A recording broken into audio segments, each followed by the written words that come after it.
ॐ अघोरेभ्यो तघोरेभ्यो घोरघोरतरेभ्यः सर्वेभ्यः सर्वशर्वेभ्यो नमस्ते अस्तु रुद्ररूपेभ्यः कर्पूरनीराजं समर्पयामि ॐ तत्पुरुषाय विद्महे महादेवाय धीमहि तन्नो रुद्रः प्रचोदयात् ॐ तत्पुरुषाय विरूपाक्षाय नमः ॐ कपर्दिने नमः ॐ नीललोहिताय नमः ॐ शङ्कराय नमः ॐ शूलपाणये नमः ॐ खट्वाङ्गिने नमः ॐ विष्णुवल्लभाय नमः ॐ शिबिविष्टाय नमः ॐ अंबिकानाथाय नमः ॐ श्रीकण्ठाय नमः ॐ भक्तवत्सलाय नमः ॐ भवाय नमः ॐ शर्वाय नमः ॐ त्रिलोकेशाय नमः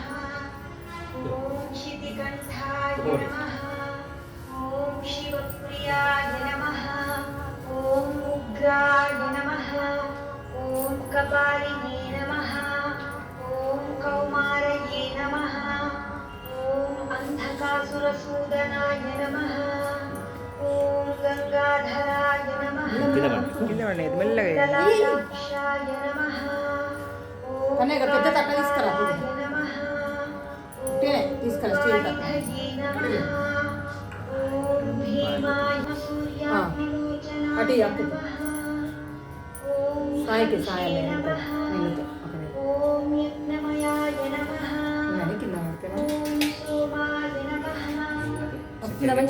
पंचवक्त्राय नमः ॐ सदाशिवाय नमः ॐ विश्वेश्वरः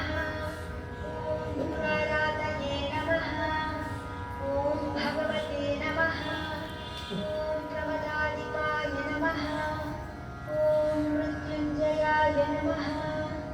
ॐ सूक्ष्मतनवे नमः ॐ जगद्व्यापिने नमः नमः ॐ शुद्धविग्रहाय नमः ॐ शाश्वताय नमः ॐ खण्डपरशवा ॐ अजाय नमः ॐ पाशविमोचकाय नमः